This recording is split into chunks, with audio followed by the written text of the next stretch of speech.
Justin Timothy Wenger from the Man Effect. Episode number 9 of Facebook Live interviews. Super excited to bring you guys another guest. Can you believe it? It's like I'm working hard or something. All right. There's Justin. This week, we're bringing on Justin Baily. I see you, Justin. For some reason, it's not wanting to bring you on. It says I sent you an invite.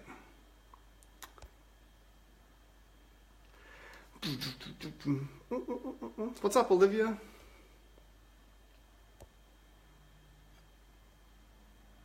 Oh, here we go. Here we go.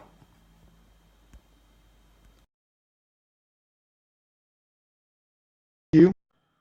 What is up? What is up? It was a little harder this time. Our practice round went easier. What happened? I don't know, man. I'm slacking, I think. I'm a slacker. Well, what is up, everyone? My name is Timothy Wenger, and I am from the Man Effect. And this week, I have an amazing guest from Code of Character, Justin Baily. Is it Baily? Is that how I say it? It's Baily. You got it, man. Yeah. Joshua Jolly is loving my beardage. Thanks, Joshua. I love it. The farm has been doing well in the fertilizing department recently, so it's growing good. Real quick, Justin and I are both going to be sharing this video clip in some groups, so just bear with us.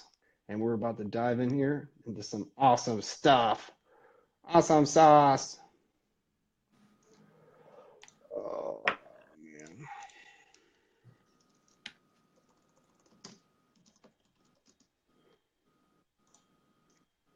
Boom. Yeah, guys, so this is super cool. I've loved that this is episode 9. I've learned so much already on my journey, and interviewing people live is very different than interviewing people for photography. It's a little different. So, I actually met Justin through a group of men who are all doing things. And so I reached out to him because I've actually been a part of his Facebook group, which I will link later on at some point. And just been seeing some really good conversation going there. So real quick, Justin, could you just kind of give us a couple sentences of who you are, what you do, and why you do it? Yeah, sure. My name is Justin Baily. Like I said, I met, like Timothy just said, we met because I have a group called Code of Character. I am a husband, father to 3 boys, 12, 9, and almost a year. So we're starting back over again, a little crazy. Been in the military for 17 years. I've worked in IT for, 15 years or so. I'm a Midwest guy. I've just learned a lot as I've grown. I learned a lot about how I was screwing up and learned a lot. Really leading people in the military specifically got me to thinking about, some of the ways that we can improve ourselves as men. Yeah. And just breaking it down very simply. My message is, hey, what's up, Todd? What's up, Zach? My message literally is to do the things that you should be doing, right? So I don't try to tell people what's right, what's wrong. I'm pretty opinionated person, but I really I'm trying to tell my opinion less and just throw things out there and let people just marinate on it and let them figure out, are they actually doing what they say they believe they should be doing? I think if we can just do that, then it's going to make vast improvement. And I'll let the preachers and the teachers try to tell people what's right and wrong. I'm just trying to say, hey, if this is what you think, then let's do it. Are you doing it? Does your actions match your values? Does your actions match your beliefs? Dude, I love doing that to people. It, like a practical example of that is, hey, let's hang out sometime. Okay, when? What time? Exactly. Where? They're like, yeah. Sure. Well, so when did you start Code of Character? So I started this conversation, if you will, about 2 years ago, right around this time. And it was actually during the presidential election, and one of the things that really, I'm sure it was going on before then, but it was really highlighted just the divisiveness of people. And it was one of the things I noticed, and I still notice this, is I think that we fight over like the 15 to 20%. I think that's actually high. It's probably like 10% of things that we disagree on. You know, most men have like this 80 to 90% of things that they agree on, but they're fighting over like the 10 to 20%. Yeah. And that always gets amplified. And so I started thinking like that, coupled with the other piece that I noticed, like every time I'm seeing these guys fall, they're falling because they're just not doing what they already know they're supposed to be doing. And so those were kind of my two core things. So I was like, okay, I want to start talking to people about this, right? And so, you know, there was Facebook, but I was like, I want to go like start maybe talking to teens and just kind of get in front of people and have this discussion. And so I started that way, and then I started a blog, and I got zero traction. And I didn't give it a long time, but really, you know, nobody was reading it. I tried to go speak. I spoke a couple places, but it was just like, you know, who's going to listen to you speak when they don't really know like what you have to offer, you know? Yeah. So it took me almost a year to where I kind of ran into some people that were using Facebook to do this type of thing and to really spread a message. And I thought, well, maybe a Facebook group will do it. And so that's when I kind of came around with Code of Character, with that brand, and ran with the Facebook group, and it's been growing ever since, and we've been having fun. That's awesome. Just want to give a shout out to Todd. He's saying he's been there ever since you started. So it sounds like you got some loyal followings what's up, there. Todd? And Daniel, thank you. Appreciate the compliment. I'm sure you can grow one too. You have good genes as well. I've seen that family. Dude, that's really cool. I love that you just actually like did it too. Like I know a lot of people have concepts in their minds of what they want to do or what they should do, and actually taking action seems to be this insurmountable thing. So I just really respect the fact that you've done it and you're sticking with it, and here you are. Yeah, so. And I'll even make a note on that, kind of a side, unrelated but related issue, is that we went on a journey to get debt free of our consumer debt, 2015, late 2004, or beginning of 2015.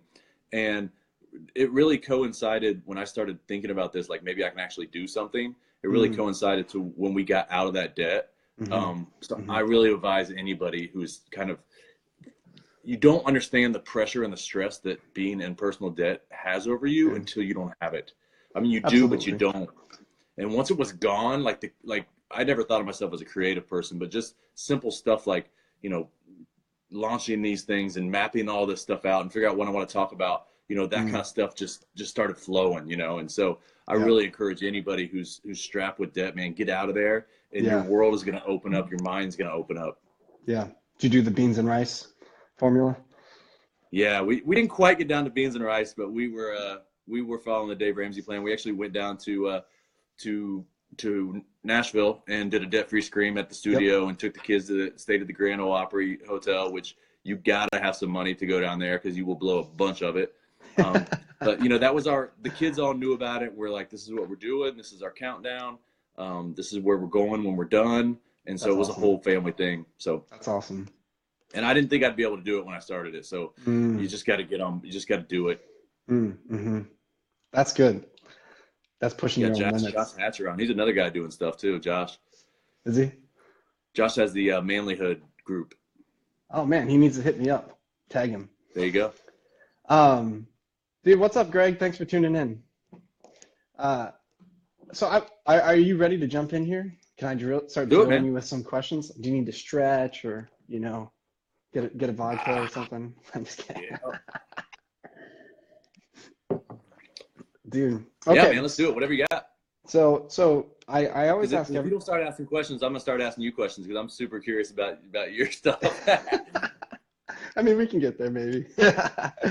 The question I love asking everyone, and has started my whole journey personally, was if you were to describe what it means to be a man in one word, what would it be and why? It's integrity. And you know, I was the army gives you 7 values, right? And they give you a definition, and that's what you have to learn, and that's what you kind of, you know, that's what it is, right? And the Army definition of integrity is doing the right thing even when no one's watching. And so, that kind of is, do the right thing, keep your word, that's what I kind of thought of it as, right? And what I've come to know, what I've come to learn is that it's more than that. That does embody it, but it's really about being the same person, not only all the time, but through every facet in every piece of your life. The same person on Sunday morning that you are on Friday night, same person you are to your wife as you are to the person at the bar when you're on a business trip or whatever, if that's your thing, right? The same person to your kids as you are to your buddies, being the same person all the time, practicing what you preach, right? It all wraps into that. So to me, that is where you are, you're a man when you are living in congruence with the things that you say that you believe. You're acting those out, and integrity is really that. Character is really it as well. I mean, I think all that can kind of coincide there, man. But when you are living a life that is in balance and in flow across the board, you're not lying to yourself. You're not hiding things. You're not gossiping. You're not worried about what dirt somebody has on you. Man, you're doing good things, man, and you're going to be unstoppable. That's good. For everyone, for everyone tuning in right now, this is Justin Baily from Code of Character. If you guys have questions that you want to ask him, just type them in the comments below, and we'll try to get to them. If you just want to say hey or what's up, let us know. I just love saying hi to everyone who's watching. Really appreciate it. So Justin, this is what I'm curious about. What I found is that a lot of people, that word they choose, usually they can instantly peg someone in their life who represents that. And so I'm curious, who's someone in your life that embodies integrity? I mean, for me, I was actually blessed to have a father who pretty much lives that out. He's very much a person who practices what he preaches. He's a person who just does the right thing, and it seems to come naturally easy for him. He's not a perfect guy. No one is. But when it comes to doing the things that he says he's going to do, it's what he does. And I've personally struggled in my life with just so easily doing the right thing, even when it's hard. He's just one of those people. He'll say what needs to be said, and he's not worried. He doesn't worry about a lot of external influences and those types of things. He just is who he is at his core, and he's going to be that way no matter who's in the room. So how much of an influence do you think who your dad was to you and is to you has influenced your desire to be a man of integrity? I'm sorry. So how does he influence that, you're saying? Yeah. So essentially, like, how much of an influence do you think your dad has had on your life and your perspective of masculinity? I think that, it's been huge. Because he's super unassuming with it, and I'm the same way. Because if we get into some of the masculinity questions, you're going to hear me like, that's not my thing. Like, I've always been interested in the quote things that guys are supposed to be interested in, like sports and military action movies. Like, that's my, I've naturally done that, but I've never equated that to anything but like things I was into, right? And so he's the same way. He doesn't care about labels. He doesn't care about, he's more so, doesn't care what people think about him, doesn't care if society thinks, what he's doing is not right or whatever, that's just who he is. So he's super unassuming about it. And I guess what I'm trying to do is, I've kind of come through some situations where I wasn't doing the right thing and learned through that process, mostly early on in my marriage. I've talked about this in the group a lot. Early on in my marriage, and not really showing up for my wife in a proper manner. Yeah. And kind of when I got through that, it was just a beginning of like figuring out who I am. And that's really the first thing you got to do is, to me, it always comes back to, where's your identity? And if you can't get that, then you need to stop worrying about all the other stuff. Yeah, that which coincides with the post I did earlier today or yesterday or whatever it was. The whole stop trying to improve yourself if you don't even know who you fucking are. Like, that's just totally, it doesn't make sense. Yeah. Oh my God. 100%. Yeah, I've had a lot of guys in the last year when I talk to them and they're having issues with their wife or their girlfriend or their job or their this or that, man. And the question almost always comes back to like, me asking them like, who are you? Who is, whatever your name is, right? Who is Justin Baily? And it's inevitably they've come back to like, they don't really know. They've lost their identity in a woman. They've lost their identity in a job, in the Yep. pursuit of performance, A dream. achievement, Yeah. all that stuff, Yeah. right? And Yep. like, and that external stuff won't last, right?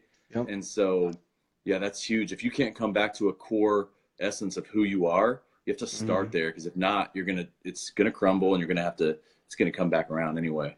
Yeah, and you have the other side of that too, where you become your identity is wrapped around an emotion of being sad or scared or Yeah, angry, and you lose your identity because you've allowed an emotion to dictate who you are and not just allow it to take its course. You know, it's like I've seen that as sure. well. Men become defined as ragers because they've allowed anger to become in control of their life and not who they actually Yeah, are. And so yeah, there's that's huge. both sides of the coin, you know? Yeah, man. Emotions are a big one where I mean, everybody's talking about, I feel like everybody has an opinion on it right now, and like how much emotions you're allowed to, and it's all like, I just keep coming back to some of these conversations just are not interesting to me, because you hear, so much rhetoric and so many pre-canned answers, man. And it's like, let's just get back to figuring out who we are. And then let's take it a step at a time. You know what I mean? Yeah. It So comes back to what I said in the beginning. Like, I'm not trying to tell my man that's raging all the time, like you're talking about, right? yeah, Like, yeah. I'm not going to start off with like, don't rage all the time. Let's figure out why you're raging, right? And Yeah, so I'm dude. not a psychologist. I'm just a dude, right? But Yeah. there's always a root to every cause, right? And you got to come back to figure that out. Dude, most people don't need a psychologist or a therapist. They just need a good friend who will listen Yeah. and care for them and support them and push them towards being a better person. Honestly. Yeah. Like, I mean, dude, if you just genuinely care. So what's an area in your life that you are trying to stretch, that you're being stretched and growing in right now personally? Right now it's fatherhood for sure. Mm, My two older sons are 12 and 9, and man, they're really getting, they start showing their personality really early, but once you start getting those external influences in, and they think they know something, it gets challenging, in trying to measure, or that's not the right word, but trying to balance discipline and grace is big with me. Trying to figure out, how much of that, I don't want to. One of my friends who I think, can't remember his name, it's escaping me, but he's in a lot of Facebook groups and stuff.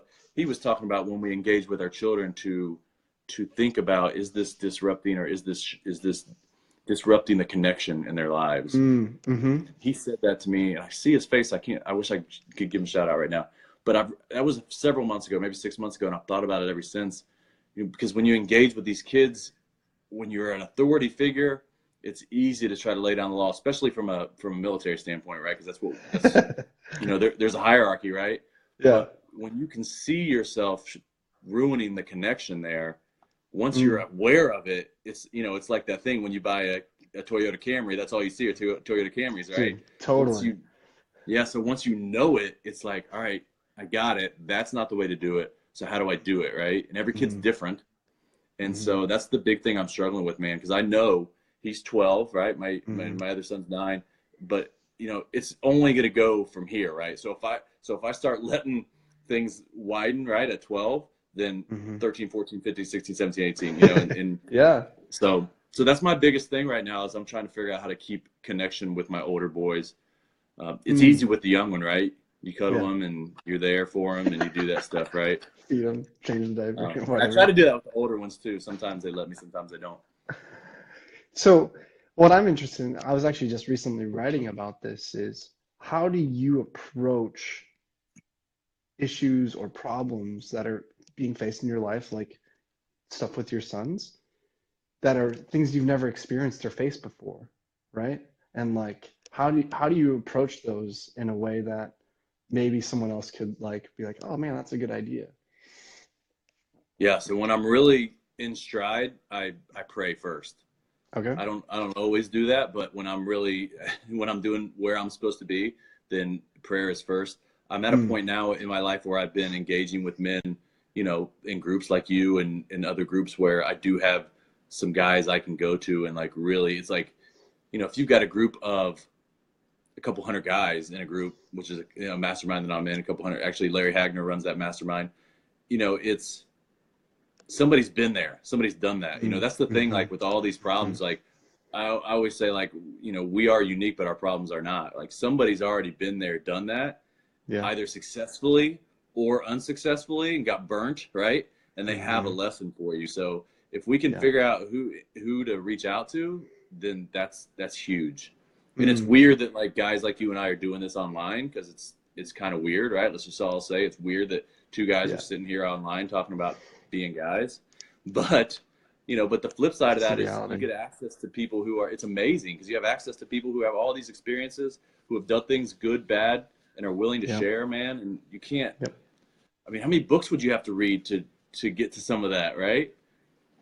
Dude, and someone, I mean, even books though, like someone took the time to write that. Like that's insane. Right. You know? No doubt. Yeah. So that's what I've been doing. I've really been trying to open up with some of this stuff, you know, and just to tell somebody like you just talked about. I mean, I've been talking to people about my older boys and how do you know, kind of guide and connect with them as they grow, you know, into being a teenager and start becoming a man and that kind of stuff. So, you know, that kind of stuff a few years ago, I didn't do so much, and I do it more now. So what I hear you saying is you take a moment and you breathe and you pray. So you bring in spiritual. So you kind of just, you don't react. Then you think about how to respond, and then you ask for help if you think you need to, and then you take action. So it's like the first thing I said was be careful, because the first thing I said was when I'm doing it right. Right? So this isn't ideal, obviously. Nobody ever follows these things. The opposite of that is me blow up, react impulsively, and then, you know, 30 minutes later, I'm sitting in my bedroom going, oh, I did it again, man. You know? Yeah, so, of course.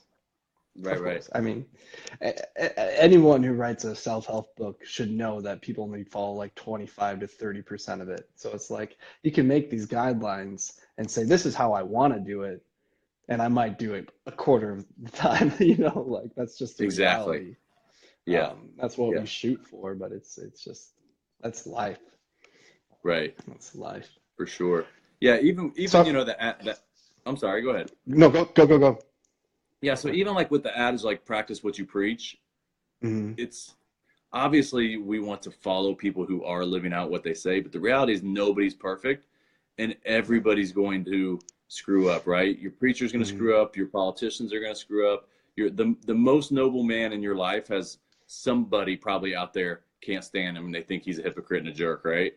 And so I think part of that is we have to be able to accept I guess I call it the shoot the messenger theory. Like sometimes we just need to shoot the messenger and like take the message, you know, and like be able to, we shouldn't intentionally be like seeking out dirt bags to follow, but at the same time, we don't always discount wisdom and experiences just because, you know, person did X, Y, Z or whatever that is. You know what I mean? Yeah. Hey, Laura, thank you so much for taking time to comment there. I really appreciate that encouragement. And everyone tuning in, really appreciate you guys tuning in. If you have any questions for Justin Baily, ask him. I don't got any answers. He's got all the answers. I just ask questions, man. My thing is questions. Me too, man. So I'm curious, like what is something that you've learned in your journey of like taking action that has caught you off guard or surprised you? Right? Like, so in just leading with questions and starting a Facebook group and a blog and stuff, like what's something that's really caught you off guard or surprised you? Yeah, sure. What's up, Paul? Good to see you, brother. What up, Paul? So I'll give you a couple things. The first thing is how willing people are to help. So people, a lot of times when you're doing something like you and I do, right, and you know, you got to overcome some fear to push Facebook Live and to start talking about some of this stuff, right? So when you start doing some of this stuff, the big thing that surprised me was how many, you know, you see a guy out there who's got, you know, a good following and seems like they've got everything together, right? And everybody I've talked to has been very, very willing to help out. And Mm-hmm. and either give some advice, pass some resources, networking, that kind of thing. So that's on the very positive side. That's been awesome. The one thing that I think, I can't remember your exact question, but I'm gonna try to answer it. Is that I just don't think people try to see the other side enough. I think that Mm. even guys who have it all together and are doing great in their life, they're in their bubble, which that's what you got to take care of first, right? You got to take care of yourself. You got to take care of your family first, for sure. But Yeah. I think we could all do better to have some empathy and see things from somebody else's perspective. We all have experiences and we all have perspective. And that's Mm-hmm. why I don't really like to get into the masculinity thing, because first off, like, nobody knows really what it is. Mm-hmm. And so if you can't start out at a point where you both know exactly what is truth and what is fact, like, I'm like, I'll listen. I like listening to people's conversations, Yeah. but I have my own understanding of what masculinity is. And if you and I start talking about it, like, we probably have different definitions of it. So what's the point Mm-hmm. in, like, having a conversation where we're like defining it or figuring out how important it is or any of that kind of stuff? You know what I mean? I'm To, sure it's to, important for some people. It's just not a conversation that I ever find gets really fruitful. I love being the devil's advocate, though. Come on, that's fun. Yeah, you're right, man. And I spent like 35 years doing that. It's just not my bag these days. I, I, I Oh, pass I pass the torch to you, brother. okay. What's up, David? Thanks for tuning in, man. Yeah, you know, I'm curious to know if you've experienced this. Um, I feel a pressure from people to be unhuman sometimes. Like the way they make statements towards me, like I feel like because I write about masculinity, I'm supposed to be this ideal man. And I'm like, I'm pretty sure I bleed the same color as you. So sorry, like I'm not perfect. Yeah. I don't know. Is that kind of what you're touching on there? So I was touching. I'll say, I was kind of touching on that back when I was making the clarifying statement. Like, this is not how I always do it, because I've gotten just a couple messages, in the year or so I've been doing Code of Character, that have said, like, if you think, or this message or this post or this response was not a man of character, and they kind of bring that up, and I'm like, Mm, gotcha, man. It's called the code of character. Like, I'm not like the mhm. epitome of character. I'm trying to do this thing just like y'all are. You know what I mean? And like, if Yep. you guys, and I post this stuff all the time. Every once in a while, I'm Mhm. like, hey, like, I'm not the guy that you need to, like, be following. You need to follow. You need to figure out what is important to you. You follow your values and you set your vision. Don't Yeah. follow my vision. Yep. I think I got a good set of values, but maybe it doesn't work for you. So don't do Yeah. that. Figure out what's good for you. And then, I'm doing my best. I'm going to do my best to interact with people, and to be a person who can kind of facilitate a group for us to all grow. But I'm going to screw up, and my ego is going to get in there, from time to Mm. time, more than I want, I'm Mhm. sure. And, I get What? defensive and this kind of thing. So, you know, if you're wanting perfection from me, you're in the wrong group Yeah. all day.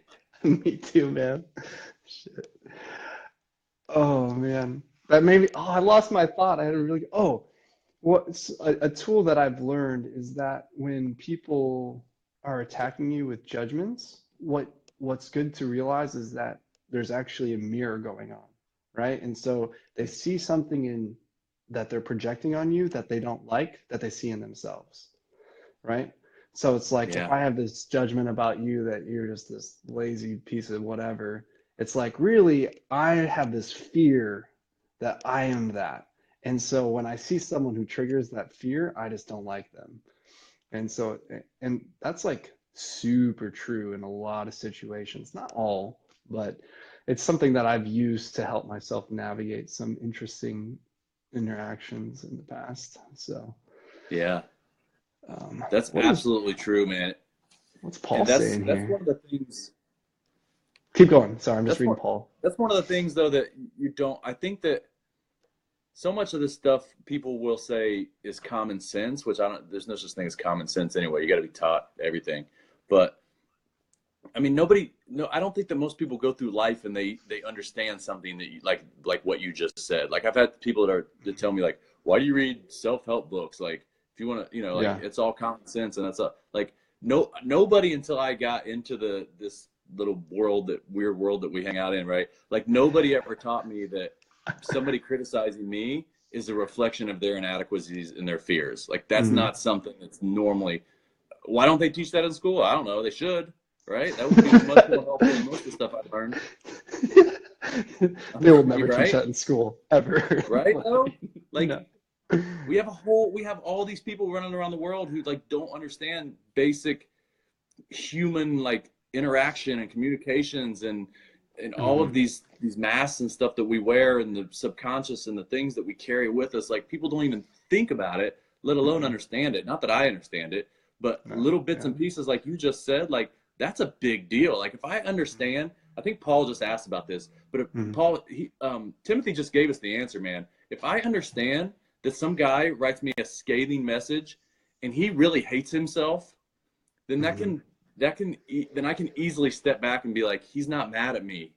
He wanted two things, like Timothy said. He either sees something in the way I acted that triggered him on his own behalf, or number two, he just hates himself and he hates the world. I had Yeah. that happen. I had that happen a few months ago, and I got kind of hot, right? So I sent the guy a message because I quasi knew him, and I sent the guy a message. I'm like, hey, why'd you do this? Yada yada, whatever. And I was mad, and I expected him to come back at me, and I was, Hmm. you know, I was ready for a stupid messaging fight, right? And he Hmm. came back and he's like, I'm sorry, dude. I've been going through some things, and I acted out, and whatever, Mm. whatever, you know, like. Yeah. And I'm like, man, Yeah. like I didn't go hard at him, so I'm glad I didn't. Hmm. But I went harder than I should have, right? I should have been Mm. like, hey, what's going on, man? This doesn't seem like you, right? Yeah. But instead, I Yeah. was like, what's your problem? You know, but Dude. most people, man, they're just going through stuff, and you can't see it on Always. Facebook. So all you Dude. see it is in their crappy posts and their mean spirited stuff. It comes out, man, and they're just Yep. hurting and they're going through stuff. Yep. And you know, there's a place for accountability, but there's also a place for some grace and for some reaching out and try to help each other. Yeah. Yeah. Paul, I would also like to just touch on conflict and people being kind of irrational is like it's actually physically impossible to be angry and have tension in your body. Like there's this whole, I read this whole thing about it. And so a lot of times when people attack me, if I just try to relax my muscles, I can't be angry, right? And so there's Yeah. this like it's a way for me to not react, but just to like just kind of assess the situation if I relax. That's something that I've been trying to practice more. So that's one thing that I do. The other thing is I usually assess the situation. I ask myself if they actually have validity to their argument. Most of my honing has like writing wise, people are always like, dude, you missed this comma or you missed this word or oh my God, it's always. So Free there's those, editors, man. dude, there's always that. That's great. So I definitely learn a lot from my mistakes. But there's sometimes when I just know that someone's just being irrational and coming out sideways, like you're saying, like they got in a fight with their wife and now they're coming out at me too because they feel out of control and they don't know what to do. And so this is the only way that they can grasp power in this moment. So, Yeah. I also that, try to, if someone is being confrontational and I can recognize it, I do my best I only ask questions. I don't give mm-hmm, statements. mm-hmm, So I'll only ask questions, and they'll either go away or you'll start figuring out, you know, if you talk to somebody long enough, you will find out why they believe and why they act every single way they do. Like it's all yeah, there. Like our past shapes everything. Like it's all past experience and bias, and yeah, it comes out, right? Because we don't yeah. think most of the time. Dude, one of my favorite ones to get past people's defense mechanisms is this statement. The story I have in my head is this, right? So like if we were in a confrontation, I would say, the story I have in my head is that you're angry at me because you got in a fight with your wife, right? So what I'm doing is I'm telling you, hey, like I don't know if this is true. This is what I'm believing right Yeah. now, but please change me if it's wrong, right? Yeah. So it's this completely non-confrontational confrontation. And Yeah. I love it and use it all the time. Like it's great. So that's Yeah. another freebie out there. But I like that because you're really communicating an assumption you have anyway. mhm. We're going through the book, The Four Agreements, in one of our groups. Okay. And the third agreement is don't make any assumptions. And so Yeah. I was actually just reading it a little bit ago, and it talks about how our assumptions are based on unanswered questions, and we fill in the story, and we fill in the story, and then we count it as fact. Like our assumptions become fact to us. Yeah. And so Yeah. what you did was filled in the story, but you also communicated it to that other person, so they get the chance to correct it. So I like that. That's nice. Yeah, it's a beautiful way. And assumptions are a massive issue. When I was an electrician, like my guy would assume I said something and do something completely wrong. And it's like he actually Yeah. needed to ask me before I lost my shit at him because I was like, now we just lost like 8 man-hours because you're stupid and didn't ask me one Yeah. simple question. Like, anyway, so I mean, there's practicality to it too, like Why getting over wouldn't he your ask you pride. questions? I don't know. Maybe I was a bad leader. Maybe I was unapproachable. Like, I Yeah. mean, maybe I just wasn't on the site. I was spread too thin. There's so many variables. And like, Yeah. I would always take it hard on myself because I always felt like failure of my team was a reflection of my leadership, always. Yeah. But Yeah. We had a guy that worked with us in a couple months ago. He had some issues where he was getting in trouble is a strong word, but he was having some issues where he wasn't following through. And I told the guy, like, ask me anything you need, ask me. But he wouldn't. I don't know yeah, why. So we're sitting in this review, and I'm like, dude, why? Like, I'm not your boss. Like, why didn't you ask me? Like, are you scared of me? Like, did I not answer your question? He's just like, so I don't understand. I mean, I guess you just got to give people the opportunity to say, why didn't you ask me? yeah, yeah. But It's I hard. mean, dude, people's insecurities do crazy things. Like, I just recently moved to a different country, and I'm like so insecure about like everything because I don't know anything. And it's just Yeah. like, man, like I'm an introvert naturally, and so for me to stick out is like the worst thing ever. And so it's just triggering me in all these different ways. And so I'm like, God damn it, Yeah. like this is intense on the next level, you know? So Yeah. it's I I did a podcast with a man named Stephen Kuhn. You need to check that out. mm, He lives in Budapest. He's a U.S. Army veteran who has kind of got out of the Army and just started traveling over in Europe. And so he talks about just throwing yourself into the culture over hmm there. So, and I know hmm where you're at. Would be hard, but man, you're gonna. How many Americans are over there? I don't mean numbers, but like, is it frequent? Do you see many? I wouldn't. I have not met one yet, but Yeah, I've I would heard think so. some people speaking English with a good Yeah. accent, but not really. So, Yeah, I would think that they're probably few and far between there, man. So you might have a chance to be this major man. You're the man effect American, man. yeah, dude, I'm lining up interviews. I have one tomorrow. I'm pumped. So, Love it. It's so cool. dude, so tell me this. We don't have much time left here, but in your journey of becoming a man, and like what were some significant like let's just say milestones where you look back and you're like, man, I am so happy I faced this issue or I made this decision. Like, I feel like men accumulate who they are through lots of little acts, but there's some big acts too.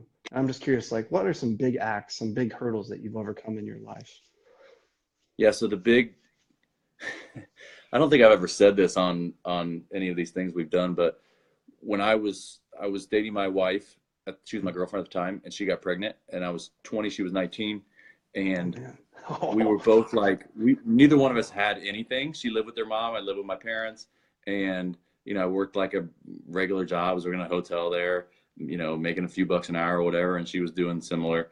And once that happened, it was like, okay, so I knew, I told you about my dad a hmm. little bit before, but I knew I had to go to my parents with a plan. Like, I couldn't just be like, hey, right? And so I don't remember exactly how it all went down, but basically I was like, I told Katie and I decided, like, I'm going to join the Army, we're going to get married, and we're going to just go, right? And Hmm. so it was a weird time for sure. But that moment, that process of us having to figure it out, Hmm. it was, very significant for both of us, right? And so Mm. I joined the Army, and we ended up moving to Germany as newlyweds. And it was just a whirlwind of time of, like, not the in hindsight, like, I wouldn't change it, but we weren't making great decisions, right? Yeah. They were decisions that made things very hard on us, right? And so we're living in Germany, first time away from home. I'm in the military. I'm gone all the time. She's got like pulled out of her hometown, and she's just Yeah. over there. It's All like, by you know, herself. so Like, oh man. yeah. So that whole time really forged us, me, and during that time, I wasn't, I just wasn't a good husband really. And so she wanted to separate when we left there. And that's really when like there was a big wake up, and I was like, I lied to myself about it. Like, I don't understand. It's her fault. It's all her fault. And you know, what's the problem? Cause I had just decided like, I'm just going to live like in a marriage where we just fought all the time, and I was rude and mean and condescending all the time. And she, Yeah. you know, I was trying to be controlling of her and growth and this and that, you know, kind of thing. And so, you know, we separated, like that was a huge time. Since then to now has been the times when I've literally been exploring like that time of my life since then, right?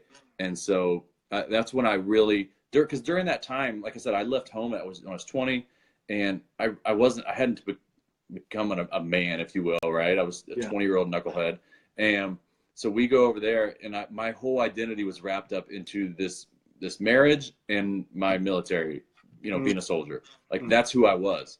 I was a husband and I was a soldier. Like I didn't know who I was at my core. So that's why I'm so big on identity, man. It's because I lost that identity into us, right? I no longer had me. I had us. Therefore, I wasn't able to grow. And B, I put so much pressure on her that anytime that we were upset or having an issue, right? Like I put so much pressure on her to fix that, right? And she can't, you know, you and I both know, like they can't fix us and we can't fix them. Like we're each responsible for fixing ourselves. Yeah. And so, yeah, those were two big ones.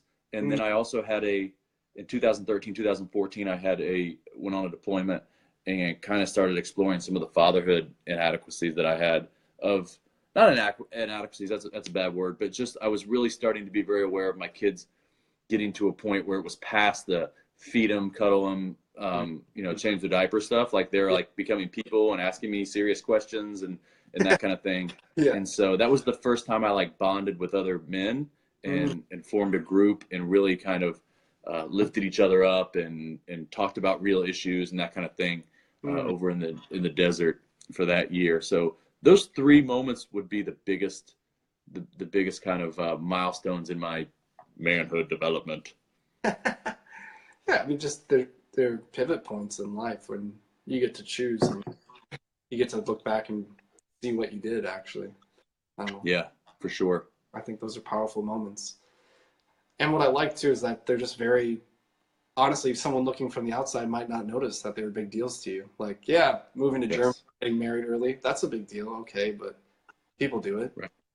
But like that was a big deal for you. And so yeah, I really like that because that highlights how much every man's journey is so unique and how like just being there for each other is so important because you don't know what a guy's going through. You just have no idea. Yeah. So. Yeah, and the funny thing is at the time I didn't really even know I was going through it, right? Like it was just a whirlwind of like, I was a 21-year-old kid or whatever and just doing my thing, and I you know, everything was great. And then when that happened, you know, you just start looking back. Like when she told me she didn't want to be married to me, we reconciled, you know, a couple months later, a month later, whatever. I don't remember exactly how long, but when that happened, like once I stopped lying to myself, was like, it's all her fault. I didn't do anything, yada, yada. Right. Once I stopped that, like my first step was like, okay, don't be a dick to Katie. Like that was my first self-development. Like husband 101, like don't be a jerk to your wife. Right.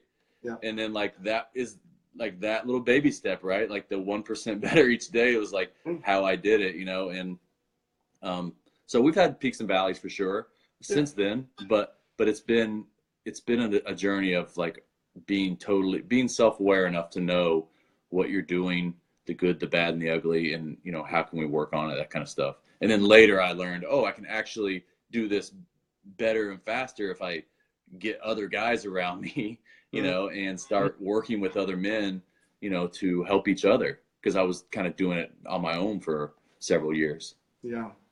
Yeah. I think that I would like really want to highlight that, like how important it is to not isolate yourself. Like that's such a big deal. Huge, Like, huge. I mean, there's so many ways to find people to tap into online, Reddit, just in your community. I mean, people are way more open to helping than I ever knew until I just started asking. I was like, Right. so I just really want Yeah, to. but you got to step out, and it takes some Yeah, strength and courage to step out and it face does, your fear, and so that's tough, man, because it is all stuff that we struggle with. dude. And it's biting your pride and just saying like, I'm weak, I'm human, and I need help. Like, I don't know a man that really enjoys ever doing that. So, Yeah, for there is, sure, man. I get a lot of pushback on my opinion of pride, man, because I think that for me, pride is my kryptonite.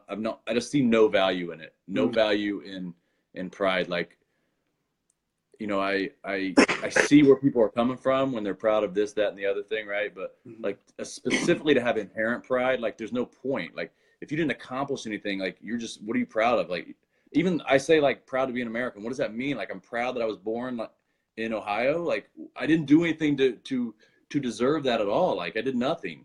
Congrats. So I'm Basic level of existence. I mean, and I'm gonna be cheer and be in a parade. I don't know. Like it just to me, it's such a slippery slope for me personally. Like I said, I don't put it on anybody else, but like I try not to take pride in anything. Like I'm honored. I love living in America.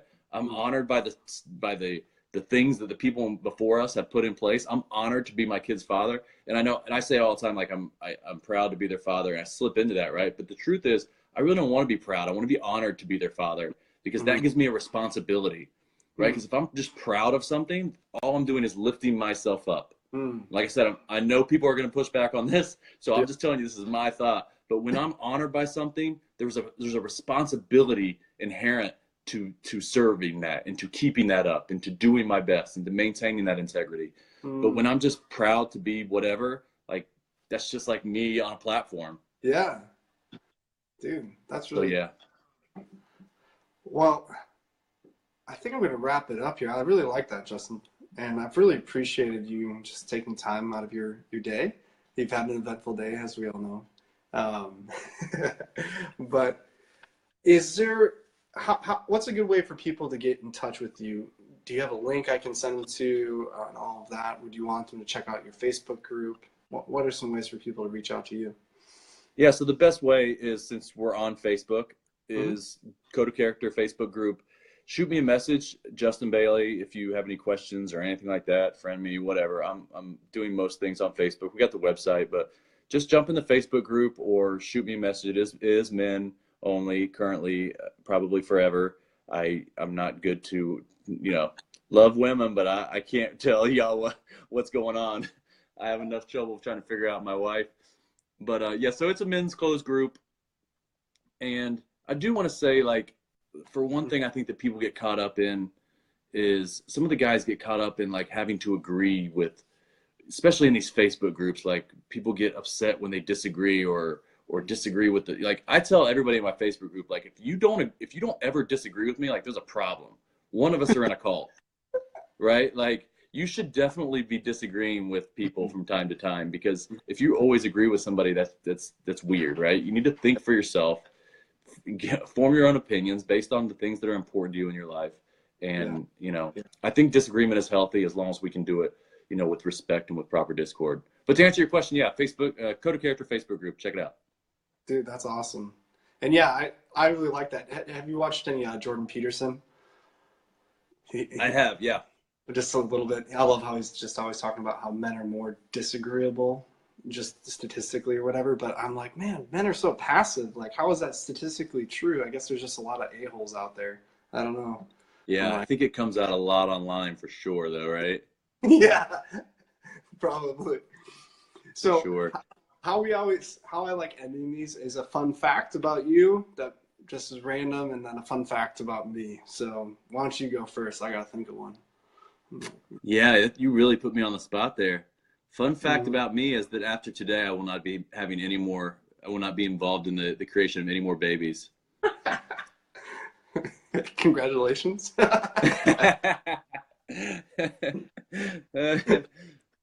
Oh, definitely the most awkward experience of my life, but it is what it is, right? It is what it is. My fun fact is when I was, when I was like 16 or 17, I had done some work on my suspension on my Jeep, and no one had taught me yet about aluminum rims, and so I didn't torque the lug nuts properly. So a day or two later, I'm driving along, and there goes my wheel. It fell off and passed me on the highway. So Wow. I just Okay, so you got to tell me because I'm not a very mechanical guy. What do you mean? Like, what's the secret? Maybe I've been doing it wrong. Oh, I mean, just essentially aluminum rims. If you don't torque or tighten them hard enough, they will come loose. Like Really? So like I tightened them as much as a 17 or 16-year-old kid thought he should. Yeah. And Yeah. it wasn't enough. And so Wow. that was an interesting experience in life, to say the least. So you have to come up with a fun fact about yourself every single. This is number 9, and you have to come with a different fun fact every time. I've been doing it this part like for the last 3 or 4. So, but awesome. I like it. So cool. Yeah, man, it's fantastic. I love this, dude. Thank you so much for having me on here. It's been awesome. Yeah, Been looking forward to it. So everyone, thank you so much for tuning in. I'll add links and all that stuff later on to the bio. This will also be posted on my website, so if you want to share it with people outside of Facebook, you can do that as well. Yeah, man. Is there anything else you want to say before we wrap it up? No, just thank you so much. Keep doing what you're doing. I appreciate it, brother. I'm following. Yeah, man. I'll be in touch. So cheers. Peace, everyone.